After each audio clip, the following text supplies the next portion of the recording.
All right. Yeah, we'll give it about, well, we've given it about a minute. So hopefully people have come in. So I'll get going. Welcome to Holding Space with Clara Bidwell Smith and Vivian Nunez. My name is Zubin Desai, and I lead Product and Design at Reimagine. It's a nonprofit organization. We spark community experiences just like this one that empower individuals, families, and communities to face the hardest parts of our existence, including illness and death, while inspiring people to celebrate life and one another. It's with profound gratitude that we thank our 2020 sponsors shown here who support Reimagine and make all of this work possible. Before introducing Claire, I'd just like to make sure everyone's acclimated to Zoom. These are not my kitties, but these are Dara's kitties, and I like looking at them any chance I get. There's a chat button on the bottom of your screen where you can send messages to be shared with everyone or just to the Reimagine team. If you have a question that's technical, you can send it to me. I'm Zubin, so I'll probably be the last person listed in the chat. If you want to close the chat box, just click in the right-hand corner. And so if you want to test it out, why don't you all share one word that encapsulates your day so far? We like doing this at the beginning of our sessions. And of note, your audio is muted. And then there'll be a chance to ask questions later. Audio is controlled in the lower left corner. If your video is buffering, just stop your video. That helps things speed up a bit. Or you can use the phone number to call in with your phone. And then you can unmute your phone if needed by pressing *6. All right, so Clara Bidwell Smith is an internationally renowned author, speaker, and grief expert. She's the author of 3 books of nonfiction: The Rules of Inheritance, After This, When Life is Over, Where Do We Go? And Anxiety, The Missing Stage of Grief. So with that, I'd love to turn it over to Claire, who's gonna kick us off with Vivian. Thank you, Zubin. Hi, everybody. I'm so excited to be here with you. I really look forward to these sessions every week. I feel like they are just as healing for me as I hope they are for you guys. And I like seeing familiar faces each week. It's nice to see so many of you return. I started holding space in these sessions right when the pandemic happened in March. And I just felt like I just wasn't sure what to do. And I felt like I wanted to be of use and kind of just bring together a space where we could talk about and process a lot of the grief and anxiety that was coming up for everybody during this weird time. And it's been such a strange time. I feel like every single week in the last 4 months has been different. You know, things change, we get new information or things change in certain ways. And so every single week has felt different. And I've been so appreciative of each guest that we've had on to kind of give their own insights about how we're all feeling right now. I am so excited today to have Vivian Nunez with us. Vivian is a New York City-based writer, public speaker, and content creator. She's the founder of Too Damn Young, an online community and resource site for grieving young adults. Vivian writes and creates content that reminds her community that going through hard things, navigating your mental health or your grief doesn't disqualify you from having a happy life. Vivian has spoken at the United Nations and has been featured by Instagram and on platforms like Forbes, Mic, Well and Good. Vivian also hosts a podcast, What Happened After. And I saw Vivian speak at Bidwell last year in December and was really blown away by your talk on the stage. So thank you for being here with us today, Vivian. Thank you for the invitation. I mean, just even looking through all the little squares on Zoom right now, it's already such a safe space. I'm really excited for what the next hour will hold. Yeah, I would love to start by just having you tell us about your personal story and how you got into the work you do and a little bit about your work. Yeah, of course. So I got into the work side of this about 6 years ago when I started Too Damn Young. But that was very much inspired by my own life and my own losses. So I lost my mom when I was 10 years old. And there was so much around grief that just wasn't spoken about. I grew up in a Latino community, in a Latino family where talking about those who had passed away just wasn't a thing we did. We went to the cemetery and it was a celebratory in some ways every Sunday event, but it was never something where we actually talked about the people we lost or the ways that those losses impacted us. So I grew up very much through the lens of understanding that I didn't have a mom and that that was a very real reality I saw when I saw other kids with their moms as I was growing up and going through things and not having someone to turn to. And my grandma was the person who became my legal guardian when I was 10 and she was 75. And as we were going through life together, more and more, because of the tradition of my family and the culture and just life in general, I became as much her legal guardian as she did mine. So it very much became where I was her caretaker. And as I was growing up, when I was 21 years old, she got sick, and suddenly the roles really reversed at that point. It went from me being her part-time caretaker to being her full-time actual caregiver. And I was a senior in college. I had gone to school locally in order to stay at home with her.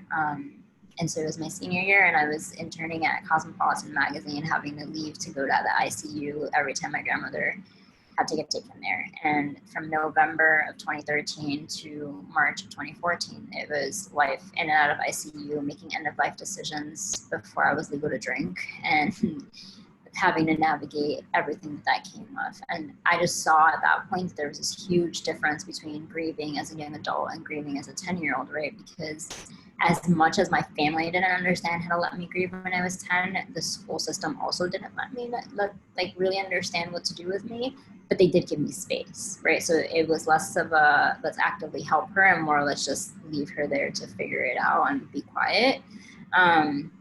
But when I was 21, I was a senior in college, and every professor did not understand the nature of my relationship with my grandmother and the fact that she was my mom.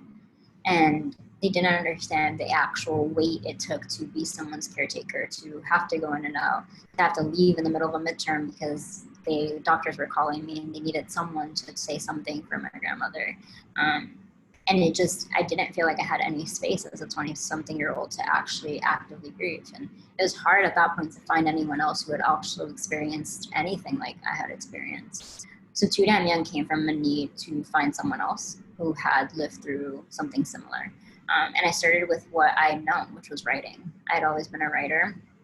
So I created a website where I knew I would share my story, but with the intention of always making space because I didn't want to be the only person. Because I understood that my story was uniquely mine and so was someone else's. And the one thing that kept us in common there was the fact that we all started on the same exact path, which was just we had lost someone.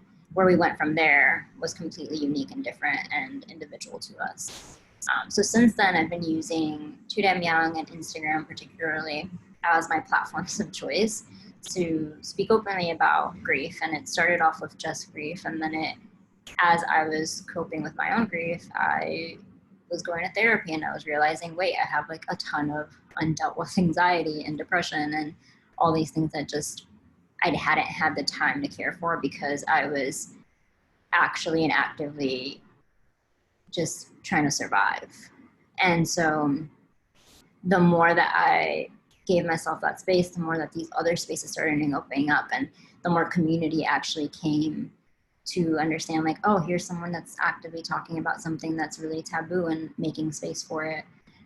And since then, it's kind of been my career and my life all wrapped in one and just creating more space to have these conversations in ways that maybe we hadn't before, and inviting other people into them, which has been really fun. That's amazing. I'm so grateful for the work that you're doing.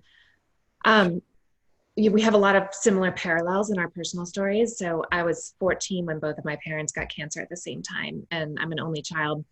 And my mom died when I was 18 and I was a freshman in college. And then my father, just as I had just graduated college and I was working at Vanity Fair. So I had a magazine job too. And my father, his cancer came back and I became his caretaker. So at 25, while my friends were out doing their things, I was changing bedpans and scrubbing my dad's dentures. And, I saw him through hospice and held his hand at home while he died. And then I also, similar to you, was really trying to navigate my young adult life, having gone through that, having it not always recognized, how hard it was for me and what it was like. And, that was, it was a little less than 20 years ago that my dad died, but I feel like so many things have changed since then. I didn't, at the time, my dad died in 2003. And at that time, there wasn't anything like Reimagine. There wasn't anything like Too Damn Young. There weren't a lot of the books that are out there now. I feel like there have been some big shifts around really talking about grief more, creating more community experiences to process it.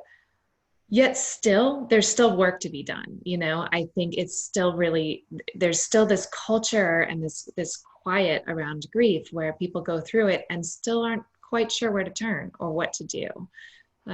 Have you seen, how long has it been since your grandmother died?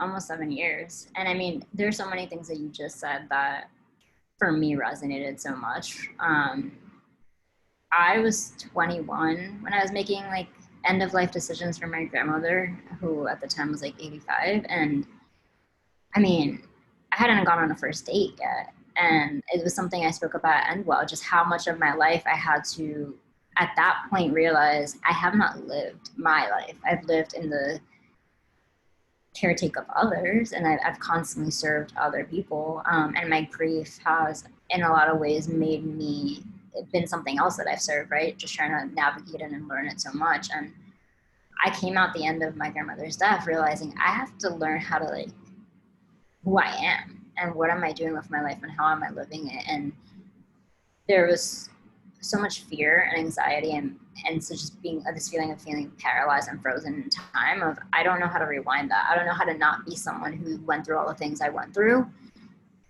And then also relate to someone who's 20 something and talking about their dating life and not feeling like that was me, but also wanting that to be me, but not wanting to ignore all the things that I was already going through. And I realized that for me, that came down to finding people who actually understood all parts of me, or who wanted to understand all parts of me. And, you know, I've been in the space as like a career for as long as my grandmother has been passed away. I started too damn young, 2 months after my grandmother died, right before I graduated from college. And I mean, night and day on how we were talking about grief and mental health on Instagram. Like I've seen that complete progression of it going from me talking about it, like pretty much being in my sphere, the only person actually talking about it, to it being a trend to talk openly about it, which is great. But I think at the same way, it's something to be cautious about because to your point, there is so much more work to do. And when we try to partner up like mental health and wellness as a thing that we can commodify and profit off of, and here's the thing that's going to fix this, we ignore the fact that grief never goes away. And a lot of our mental health struggles never go away. And it's more about learning to cope with it day by day. And that's a harder sell when you're trying to sell a quick fix. And so that's something that I've really, really learned over the last few years. Yeah, I agree. How has it been? Has it been healing for you to talk about your grief so openly and to share your story? What has that been like for you? 100%. I mean, I think for me, it has been, I grew up not talking about it, right? So not having eyes on the thing that I needed to have it on. It was always on the, oh, she lost her mom. Oh, she's the girl who lost her mom. That wasn't, it's not the same as saying, oh, I am grieving, or this is the girl who is grieving and needs something specific. It is two different realities, because one thing is just like me looking from over there and saying, well, that person is living this thing, versus how can I actually and actively be a part of that person's healing, or that person, or making that person feel less alone. And I think that what my writing has done for me and in building that community, it's brought people into that. It's seen, here's the things that are hurting for me, and the ways that you actively reading or commenting or being a part of that helps me. And hopefully at the same time, it helps you, because it makes you feel less alone in whatever it is that we're talking about or that we're navigating. And, you know, it's not always easy, because even now, I mean, it's been 7 years since my grandmother has passed away, but it's been 17 since my mom died. And I still, at this point, like her birthday was in February, and I remember feeling so embarrassed that it still hurt, even though it had been 17 years. And I write about this all the time. So imagine the fact that I constantly write about grief, and then yet I'm still feeling really ashamed 17 years out that it hurts on like her birthday, when obviously it does, because this is a person I love who's not here to be celebrated. And I had to talk to myself of like, wait, no, you still have a right to write about this, even if you write about this all the time, because at the end of the day, it's still a lived experience. So I think it's been a constant learning of giving myself space. And the only way I know how to do that is through my words, because I wasn't really taught to take it out in other ways. So it's been a constant kind of, it's the thing I hold on to and say, oh, okay, as long as I can keep doing this, I can keep keeping myself space to heal and to feel that. Mhm. It's true. This is one of the things that I think so many people don't realize about grief is how long it lasts. I think sometimes we're not always actively grieving forever, but we are living with loss forever, and so it's been 22 years. No, it's been 24 years since my mother died. And I still miss her all the time. It's still painful for me all the time. And holidays, birthdays, her birthday, my birthday, I'm raising 3 kids that she's never met. Those things are so incredibly painful. And it's something I just have learned to live with, and I've learned to make meaning of it. I've learned to find beauty and strength in it, but it's still a painful thing and painful part of my life that I wish were different, and I think that's one of the unacknowledged parts of grief is just the kind of length of time. I worked as a therapist for over a decade and specializing in grief. And one of the first things that clients would say to me when they came into my office was, I think I'm doing this wrong. They could be 6 months out from a loss. They could be 6 years out, and they would come in and they'd say, I'm doing something wrong because I feel sad, or I feel mad, or I miss my person still, or whatever it was that they were feeling. They assumed it was wrong to be feeling that. What has helped you feel okay about your grieving process?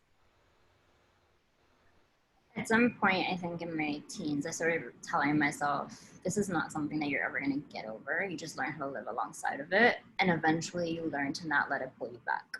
Right. I think I spent a lot of those first few years just being pulled back by it. And it was much stronger than I was. And then I learned how to fit it into my life versus the other way around. Right. And it's not perfect. It's not every single time. I mean, if we're having like a good year, it's like I'm winning more than it is. But it was something where if I learned to cope with it, and I learned that acknowledging it didn't mean that I had to break down in that specific minute. It meant that I can acknowledge that this was the thing I was feeling and deal with it when I could, when I had the space, when I wasn't at work, when I wasn't in the middle of a test. And feeling a more ownership of that grief and how it manifested really, really helped. And understanding, to your point, like, I mean, I think often about the fact that I'm growing up with grief.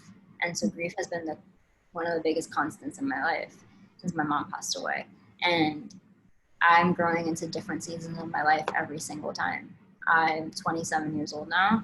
Eventually, hopefully, I will have kids. And the experience of having kids when not having had a mom around is something that I am both scared of and in wonder of how that will manifest for me, right? And then I see it with my nephews where I see them growing up, and I just wonder what it would have been like for my mom to be around and what that feels like for my brother. And so I think understanding that it'll show up in every season of my life and look different every time is also a really great reprieve, because it means I take the pressure out of myself of having to know how I am going to cope when that one thing happens in a few years, because I just won't know. I've never been presented with that degree of grief or that specific phase of grief before. And so learning as I go, I'm teaching myself that I can learn as I go, that I am capable of surviving that I have the tools that will help me figure out what the next set of tools are going to be. But there is something, I think, really that holds a lot of space, like no pun intended, but it holds a lot of space for that grief becoming and constantly becoming the same way that I do. Yeah, totally.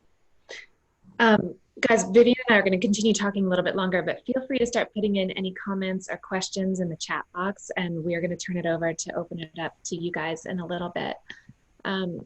Vivian, what are some ways that you have found to kind of bring your mom into your life? I feel like one of the things about grief that we do when we go through a big loss is to incorporate that person into our life in a new way. You know, they're not here physically anymore. We don't have the same relationship that we had, but our relationship isn't over, right?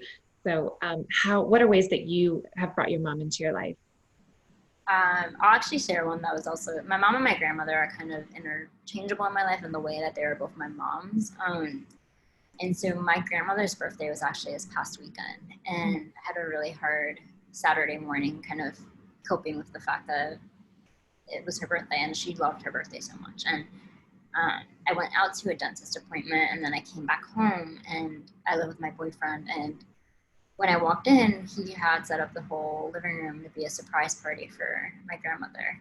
And there was streamers, and like he's a photographer, so we have like this thing that he brings down, and like he had written all over it, and him and the puppy were dancing and had like birthday hats on when I walked in. And it was one of the nicest things, I mean, the nicest thing anyone has ever done for me.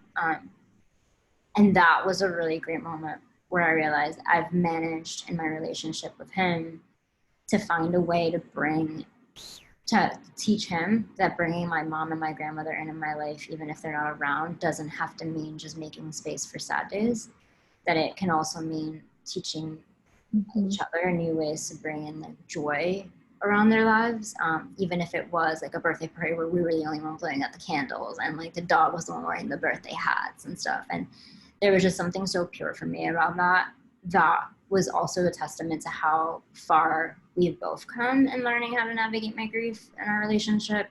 But that's probably one of the most vivid and recent ways. And I think too, just like the nature of my work makes it where my mom and my grandmother are kind of forefront, top of mind all the time.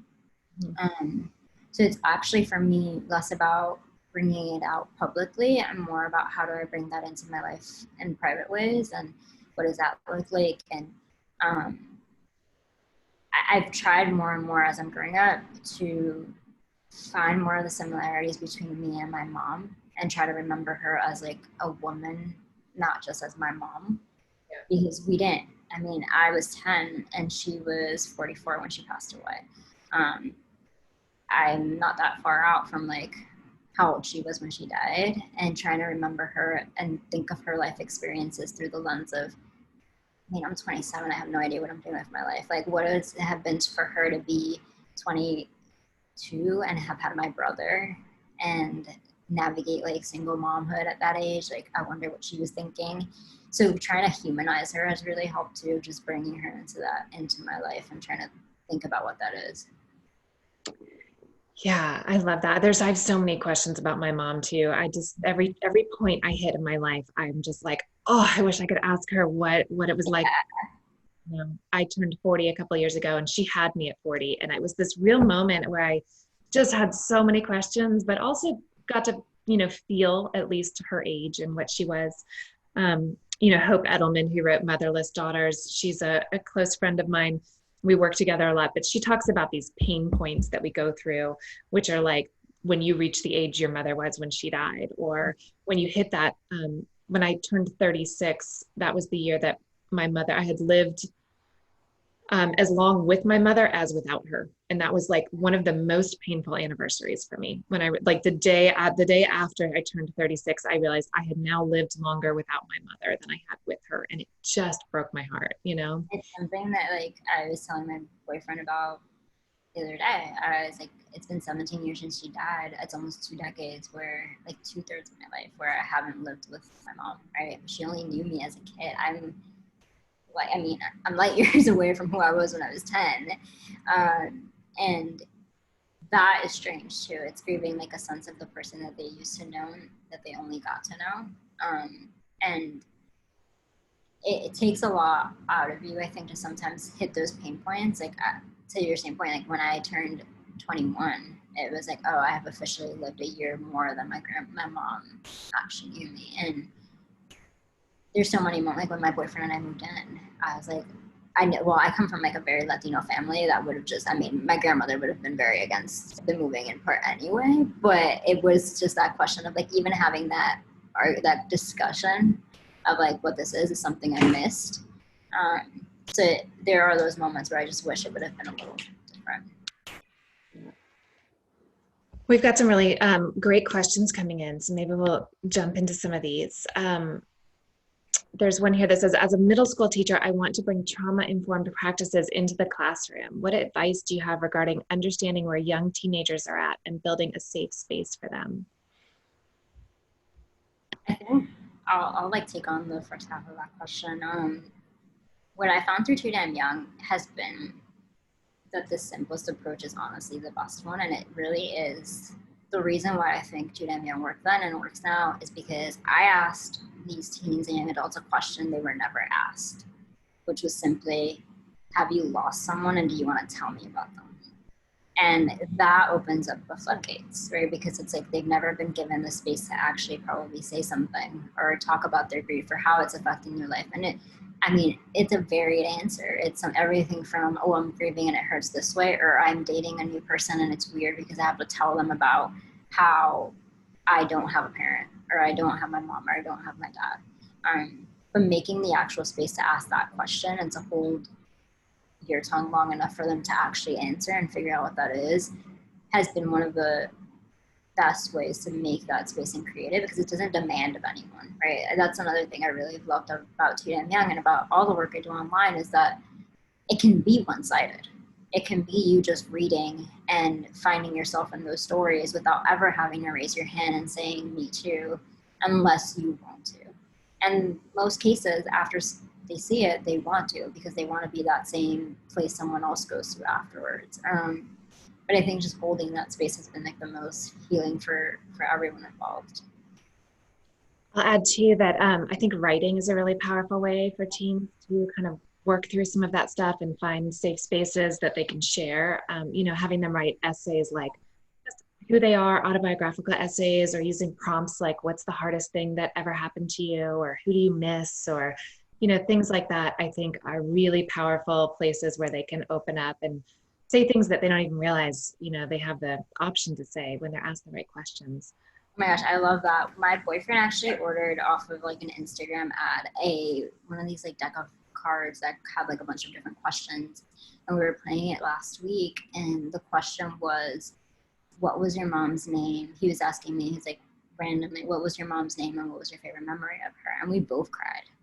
He cried when he was reading the question before he like actually asked it to me immediately, and then I cried like answering, because very rarely am I actually asked my mom's name, especially not asked like what my favorite memory is of her, right? Because usually when you say someone has passed away, their life ends with their death, and people want to know about how they died, but they very rarely give you the space and the time to know how they lived. And so that in itself is a powerful question. I realized just simply asking like who the person's name is and a favorite memory. Yeah, I love that. Livonia says, do you feel your story is enhanced by the many platforms you were able to get on in these last 8 months? Yeah, I think that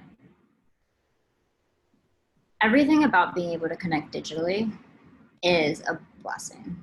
It's amplifying the number of people who you can feel less alone with, even if every single person in a chat room, in a Zoom room, feels lonely in their own way. Because then at least you know that loneliness can look like a lot of different things, and that there's nothing about it that has to feel lonely alone. And I think that during a time when everyone is feeling their own version of grief and their own version of loss and their own version of coping with it, also seeing how healthy it can be to just sit with someone, even if you don't have all the answers, as long as you have the questions, or sit in that dark, is a wonderful way to show friendship and show camaraderie across the board. Yeah. Rachel has a similar question to Ravaz that's about how to support, grieving kids in school systems. And just in thinking about it a little more, I think that there have been some good changes in terms of, I remember my daughter's elementary school a couple of years ago, just around Mother's Day and Father's Day and those holidays, and recognizing that not all kids have those parents, or they've gone through those losses, or they have different people who are raising them, and just kind of acknowledging that. And I feel like we have gotten a little bit better in our school systems about acknowledging that. But I do think that if there are kids in classes when these things come up, that teachers, if they know about it, it's easy to know about it in elementary school, not as easy to know about it in high school and middle school, but just to really talk to them about it. I think it would be great to create grief groups in schools. I think it would be so helpful to have, especially for parent loss, when kids are going through that, they can feel so alone in it. What do you think, Vivian? Yeah, I have so many suggestions there, because I saw how many ways the system failed me in assuming that I had a traditional family, quote unquote, right? So I think there are amazing ways, like you said, within the classroom that teachers can be actively for like those big days, or even the holidays in general, right? Not even just like Mother's Day, Father's Day, but just the general holidays and how that would feel at home if you're missing someone. There are also just like applications. Like when I was applying for colleges and financial aid, the expectation was that I had a traditional family where I had a mom and a dad. My dad was never in the picture. My mom had passed away. My grandmother was my legal guardian. She didn't have an income, but they were asking me all this information about parental income, and having to constantly re-traumatize myself to explain over and over again that that there was nothing there, that it was me by myself figuring this out. My counselors didn't have any kind of guidance on how to navigate this, so I had to do the hard work and legwork of figuring out how to apply for financial aid and how to figure out the school system that hadn't been set up for me to succeed, because they hadn't considered me as a reality. And even though, like, I mean, as I was developing my career, I learned so many statistics about how many kids are actually losing someone they love before the age of 20, right? It's like in a classroom of 30, you have probably at least 3 to 4 kids. And I didn't meet anyone who had lost someone they loved until I started too damn young. And that is a failure in and of itself of like every system I was in prior, because apparently there was a ton of us and we just didn't meet each other.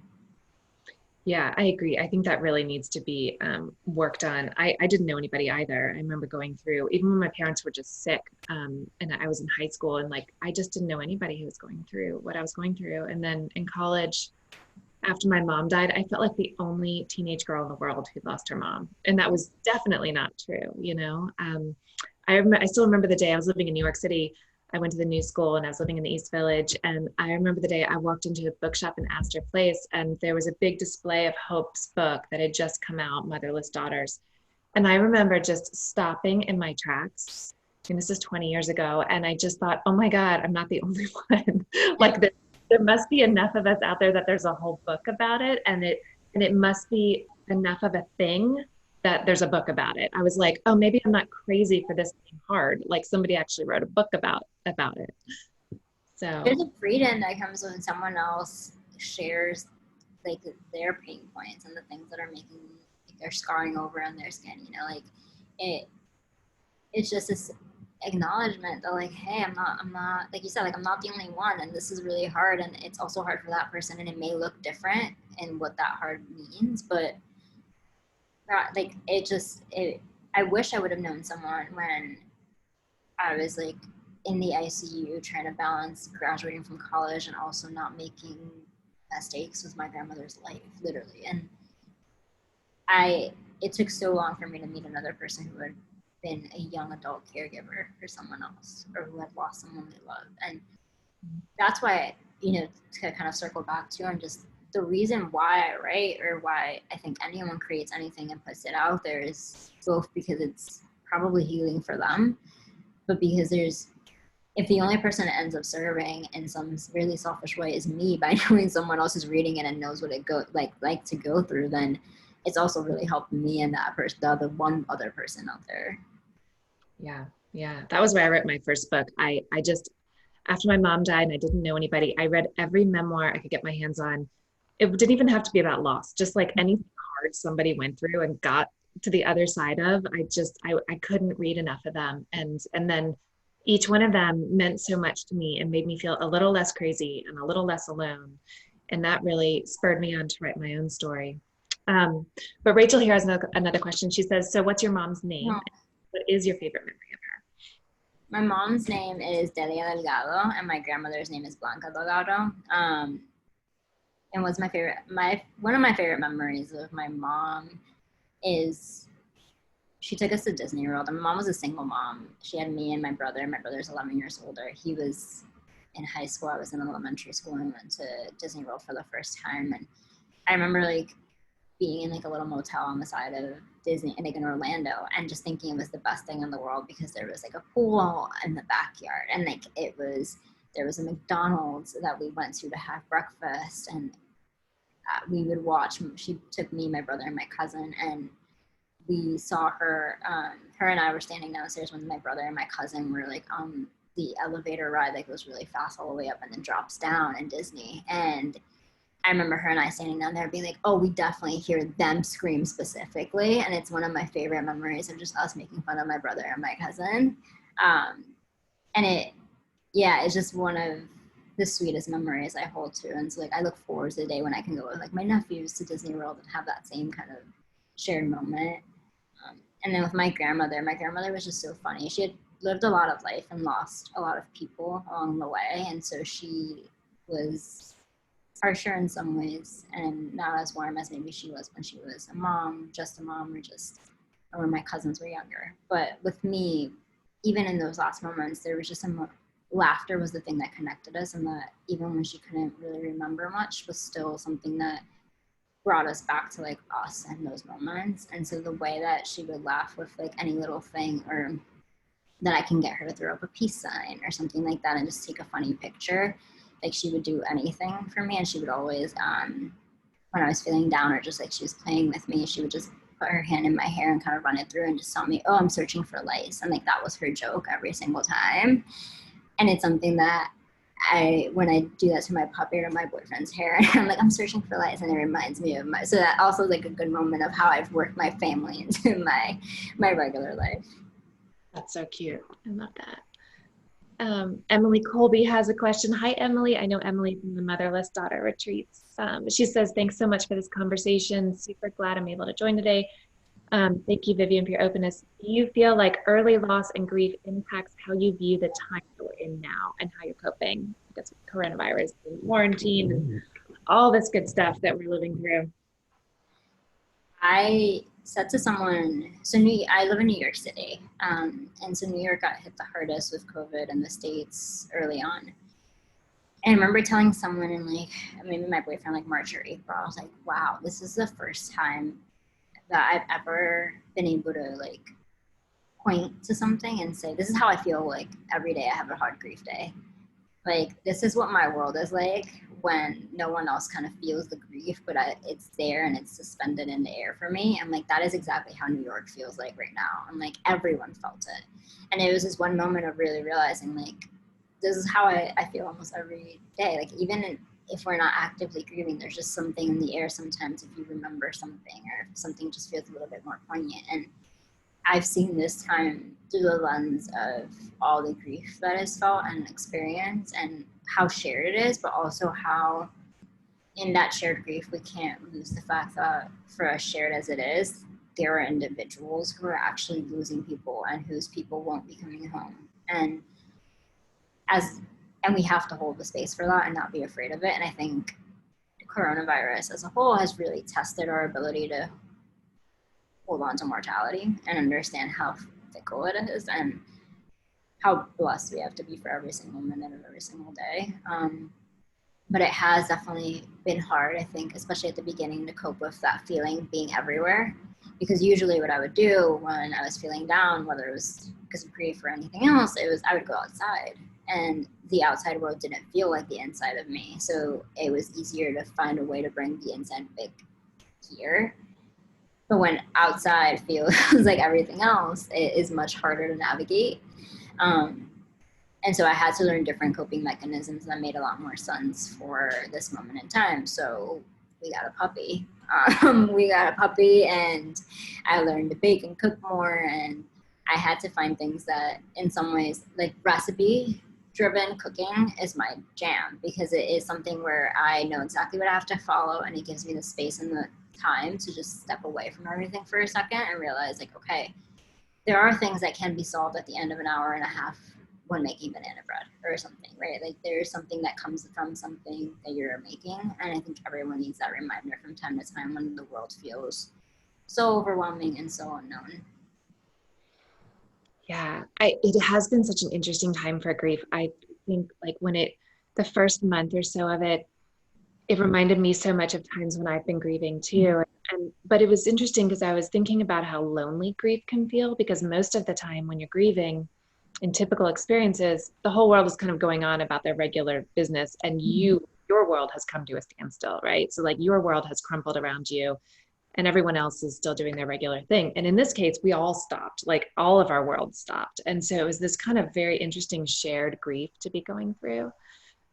But I think that some of it, Emily's question about early loss and grief, I think a lot of people got stuff stirred up for them. People who'd been through either traumatic experiences already or loss already in their lives, they immediately had a very strong reaction to going through this and a lot of anxiety. Yeah, I mean, New York, March, April, top of May was just so loud. Like everything you heard was an ambulance. And that in and of itself was so triggering because it reminded me of every single time of having to call an ambulance for my grandmother. And like it was nonstop. And those are little things that you don't notice until you notice them. And then they're kind of inescapable. I think this time has really, like you said, just made it way more apparent the ways that people feel when they grieve. And in some ways, it's probably made the language easier of being able to explain to someone else, like, well, this is how I feel. I felt like what it felt like in March for coronavirus. And having that to pinpoint back to, I think will be really helpful, especially as we move further away from it, right? I think, talking a year when a lot of people have lost people and they're grieving anniversaries or they're grieving that first year of having lost someone and what that experience is like. And everyone else in some ways, you said, world is suspended now, but in a year it probably won't be as much, but those people will still carry the losses of the people they lost during this time. And I think it'll make it a little easier for them to bring someone else back to, well, no, I still feel that. Like it's still present and it's still manifesting in this way. And I think that language, I mean, it was probably one of the hardest things that I'm still learning how to really navigate and build a dictionary around to explain my grief to someone else. And I think in some ways it made it a little easier for some people to be able to just point to a time and place and feeling and saying it's that exact thing. Yeah, absolutely. I think there's going to be so much to look back on and reflect. Jim has a really important question here. He says, when you think about your mother, do you both try to focus on experiences you've shared with your mom before she became ill, or are you repeatedly pulled to the final days of your mom's life?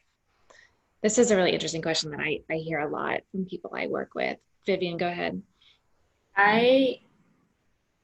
So I had a caveat here. I wasn't really around for my mom when she passed away, right? I was 10 years old. I had been I only saw her in the hospital once, and it was maybe like a week or so before she passed away.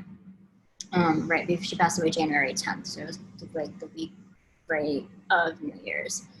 And so when I remember my mom, all I have really are memories of her and I at like Disney World. And I don't have many memories to pull from because of that. I was so young. And so sometimes that's my biggest sadness. It's just that I don't really have many memories to pull from. And like our pictures are limited and there's not much I can go back to. With my grandmother, I lived so much more life. And I think for those first few years after she passed away, all I could remember was the hospital and the sirens and the ICU floor and how cold it was and having to make end of life decisions and what that felt like at such a young age. But also I was writing about it recently and I had to make end of life decisions for my grandmother when I was her caregiver, not her granddaughter. And that's a different dynamic, right? I spent 5 months just being her caretaker and not allowed to have the space as her granddaughter to grieve that loss. And then I suddenly had to be a family member who was making these decisions, but it didn't really feel like that. It felt way more on the other side of it. And so for a long time after she passed away, a lot of what I thought about was those hospital days and what I would have said if I had this space and the time to just be her granddaughter, and what I didn't get to say or what that experience was like. I graduated 2 months after. And I mean, my grandmother and I had been working towards my graduation, right? This was the thing that we were really proud of. And now I'm getting to a point where I remember the happier moments or the funnier moments, or when I was showing my boyfriend pictures on Saturday for my grandmother's birthday, I was showing her like these really old-timey pictures of my grandmother all made up, and like then I would tell him stories about how she hated makeup, and like that was the one she would always show this picture as the one time she got her hair permed and like actually put makeup on, and like never again would she do that. and now it's sweeter, but I think even in that there's a sadness in that, because at least at the beginning when when you're in that in grief, you're also angry. And it keeps a lot of the other harder feelings away. And when you're just sad and when you're just missing someone, all you can do is really miss them. And honoring your feelings means sitting in that, which can be hard. And it can be as difficult in a different way as it is at the very beginning. Yeah. In my experience, I feel like personally and professionally, I've seen so many people come off of losing a loved one to an illness, and they have a period of time, maybe months, maybe a year, where they really focus a lot and think a lot about those last months of their person's life. I think there's some trauma there when you watch someone really deteriorate and go through a major illness and then succumb to it. And I feel like there's usually a period of months where you're going over and over and over those last days and decisions and images, and you just kind of can't get it out of your head. And after a while, it does yield to other memories and older stuff. But there's a period of time when that's kind of all you're thinking about initially. For me, I remember going through it with my mom, and now I can hardly remember what it was like when she was sick. Like, I only remember her well and have good memories of her when we were together. But I remember initially it was so much of her and her illness. And I think it was just, me processing the kind of trauma of that. There's a question I accidentally skipped up here from Emma. My kids lost their dad when they were just 13, nearly 16, and nearly 18 3 years ago. My youngest took her life 2 years later from grieving him so much. My older two had more skilled friends being 16 and 18, even if they didn't turn to me, but my 13-year-old's friends didn't have skills to support Julia. How can teenagers who are friends with someone who lost a parent, loved one, support them when they clearly cannot imagine it? Because teenagers are not going to be their surviving parent either. That's, I'm so sorry that happened, Emma. I know, I'm really sorry. And I think that question goes back to what we were talking about earlier of how systemic it is in schools that we don't talk about grief, and that these aren't conversations we hold space for. And it's more so, I remember when I was in elementary school, I was very othered by the fact that I had lost my mom. And the guidance counselor would pull me out of classrooms to have these conversations. And then I would be taken back, and it was like reintroduced back into a pack of people who didn't really understand anything I was going through. And I think that if the school would have instead taken an approach that had a more inclusive conversation around and being empathetic, like we can start at empathy, work our way to grief, but like just being empathetic and being understanding of people's lived experiences, that changes the narrative, and it makes it more okay to actually have conversations that are harder. Because I don't think, to Emma's point, I think it's very hard to teach a 12 or 13-year-old how to be there for a loved one who has lost someone they love, because I know 20-something-year-olds who are struggling with it, and 50-something-year-olds who are struggling with it. So I don't think it's like and it's not their age that's limiting it, right? It's really just a nuance in having to be okay holding the fact that people die, and holding the fact that someone you love has lost someone they died. All of these realities of what you perceive to be life, right, that it is lived, are challenged by the notion of someone else's loss. And that's really hard at any age to cope with. But I think that if we can have conversations around empathy and around being a good listener and holding space for someone simply by listening, and the power of just being there for someone by way of silence, that makes a difference, right? I don't think there's a perfect answer to Emma's question, because I think it has to be so many different working parts of a school system and a support system that really helps make a difference. But one of the things I've always thought about too, especially I think because I lost my mom, is seeing how many people along the way have mothered me. Everyone from my friends to actual mentors in my life to my boyfriend. And I think the more that we can collectively view parenting, mothering, fathering as a thing that we collectively do to the people in our lives, then the easier it becomes to talk about empathy and grief and understanding, and seeing we have a role to play there. I think that that's the hard part too, is that when someone loses someone, we don't think it is our job to step in. We don't think that we have a right to say something. We don't think that it is in our purview to say something, especially if I haven't experienced it before. But the more that we can kind of get outside of that and just go into the fact that by sitting down with someone, you've automatically just given them something that probably someone else hasn't, that there is a power in that, I think that can be healing. But it is a really hard question, and I am so sorry for the multiple losses. Yeah, I think it does have to be a kind of community effort. I think it needs to be recognized by everyone around the people that have lost someone. I think, teenagers developmentally just aren't even capable of that much empathy. So it's so hard, especially for 13-year-olds, to step up in that way.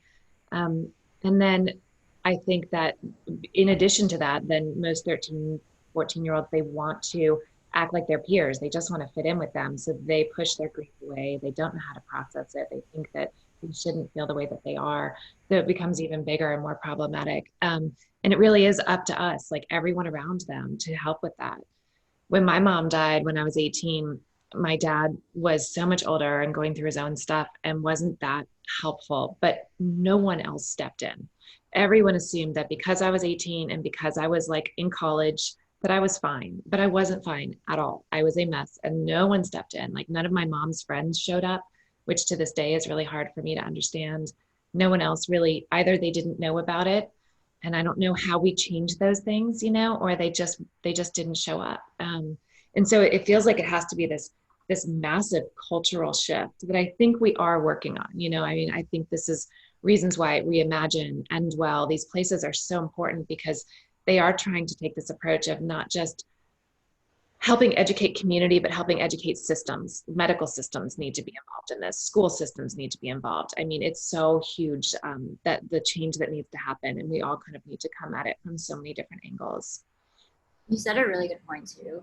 I mean, I cannot tell you how many times I was told I was so mature for my age, when I was just carrying the weight of the world on my shoulders, and no one else. It was convenient to tell me that I was so mature for my age, because that meant that you didn't have to reach out and give me your hand to hold a lot of the stuff that was on my shoulders.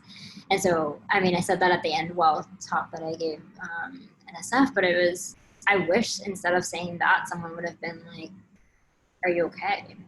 How are you holding this? Like, can I help? And not seeing my sign of maturity as a thing to pat me on the head for, but maybe as a really big red flag that I was probably holding a lot of stuff that no one else was trying to help me hold on the other end, or that I didn't know how to ask for help, or I didn't know how to give it to someone else. And like you said, across the board, I mean, in the hospitals, I was asked so often if I was pre-med. I was a marketing major, but I just had to learn language in the hospital from my grandmother because I was her advocate. And it wasn't something that I felt like doctors should be that impressed by. It probably should have been another big red flag that a 20-something-year-old was learning all this stuff about aspiration and midlife directives, because their family didn't have the emotional capacity of like stepping up in their own way. So I was at the forefront of that conversation. And I think that there's so many dynamics and things that kind of fell through the cracks in those systems because it was just convenient and easier for it to fall through the crack instead of like taking the time to actually ask and dig in and offer up resources in ways that made sense. Mm-hmm. There's a couple last questions that I would love to try to get to in our last 5 minutes. Do you feel that you've recovered from your 5 months as your grandmother's caretaker? Oh my goodness, no. I think that that's like a long standing. To recover from that, I feel, I don't know what that would actually mean. I don't know what it would have mean to recover in and of itself. I think that will be something that will forever stay with me. I think that the weight it has in my life is different. I don't think it necessarily is as heavy as it was immediately after. I think there was a lot of guilt afterwards, a lot of questions of whether or not I made the right decisions, a lot of questions on whether or not I spent the time with her in the quote unquote right way. I think now though, I still sit with it from like this conversation kind of way of like, I don't want to have recovered unless someone else doesn't have to go through what I go through. Unless I want this to be the thing that helps motivate more resources for people who are caretakers and very young and navigating this for the first time, or for these conversations to still be actively present, because I'm not the only person, and there's probably someone right now going through something very similar who isn't supported in the right way. And I think for as long as that is a reality, then I'm okay with constantly like thinking about how this could have been different, not necessarily for me. I think I've made my peace with all the ways that I navigated that time and all the ways we all in my family and myself included tried our best. But I don't think that that was the best case scenario for a 20-something-year-old. My hope is that by sharing the story, I could constantly make it where someone else's 20-something-year-old life doesn't have to be impacted in the same exact way. We could have an entire hour-long conversation about caregiving. I mean, it's, and I went through it personally too, and there aren't that many people who go through it at our age, like in your early 20s. And maybe that's part of the problem, because maybe if there were more young people kind of attacking the problem, that would be helpful. At most, now that I'm in my 40s, I have friends now who are just starting to go through caregiving experiences, you know, and they're slapped in the face by it. It's such a huge ordeal, and it's not supported enough. It's like a whole nother thing, you know, that we could talk about for so long, but it's yeah, it's an intense experience. I don't know. There's definitely a recovery from it on some level, but it also, like, maybe you never recover from something like that. I think there's so much to say there, but I'm glad you're doing all the work that you're doing in advocacy and talking about it all, because I think that that is part of having part of how to help. Rachel wants to know if there are any strong programs that we know of for elementary and or secondary grief and or mental health curriculums. That is not quite my realm, so I'm not really sure. I know of like a lot of outside organizations that work with kids, but nothing in the school systems. Yeah, I don't know of anything in the school system either. There are a lot of good organizations that have a range of ways that they're helping kids who are grieving, whether it's camps or different programs outside of school, but nothing that I could point to within school systems that are actively engaging in conversation around grief or mental health. Mm-hmm. Yeah. And then Elizabeth's last comment here about having worked in healthcare and finding it stunning how many of her colleagues are focused on life protection and preservation, that they forget or shy away from the importance of holding space and honoring end of life, dying, death, and grieving. And she thanks us for our vulnerability and sharing your story. But I think this is why we're having this conversation, you know, like, I think we have to keep holding space for end of life and looking at it in new ways. And that was how I got into this whole realm, was kind of going through it with my parents and then wanting to create space for others to think about it differently. My mom could have gone into hospice way before she did and didn't, and ended up, you know, going through a lot of really tough stuff that I don't think was necessary. And I'm sure you've been through so many of those things too. But anyway, I want to thank you so much for being here, Vivian, and tell us where we can find you and how we can reach you. Yeah, of course. So you can find me at Nunez on Instagram and on Twitter. I host a podcast that comes out every Tuesday called What Happened After, which is kind of like what we were talking about before, just those before and after moments and how they define you and where you go from there. And then all my writing is at vivnunez.com. And I so appreciate the space and the energy of being here. I think, kind of clear to your last point too, the reason we have these conversations is because it humanizes the conversation. You have a face and a name to a person and an experience and a loss experience that can sometimes feel so statistics driven or numbers driven or so lacking of it because of how monotonous it can be in a hospital setting or something. But really, the reminder that there are humans behind this, whether it's us or someone else, it adds an extra layer that's very necessary. So I just want to thank all of you for joining and taking the time to hold space in this conversation. Yeah, thank you guys all so much for being here. If you want to unmute yourselves and say goodbye, that's always a kind of nice way to end things. But we really appreciate all of you who showed up and all your amazing questions and comments. Thank you. And thank you, Zubin, for hosting us today. Thank you, Zubin. Thank you. Thank you very much. That was just a wonderful session. Thank you. Yeah. Thank you so much. Good to see you both. Hi, Emily. Thanks. Thank you, Vivian. Thank you. Thank you. Amazing. Thanks. Thank you both. Yeah, thanks for the conversation, everybody. Have a good day. You too. Have a good one. Oh, thank you so much, Vivian. This was so nice. We'll have to keep talking more. Yes, for sure. And if you can send me the recording, that'd be awesome afterwards too. Thanks. Bye, everybody. Will you send the recording, or do you need us to send it? Why don't you touch base with Dara? She usually sends up a whole follow-up email that has Vivian's info and the recording in it. Okay, sounds good. When she has a minute. I'm not sure how she does it all. I know. I don't either, and I work with her. Cool. Everyone. Bye. See you next week. Bye, Vivian. Bye, Claire. Bye. Bye.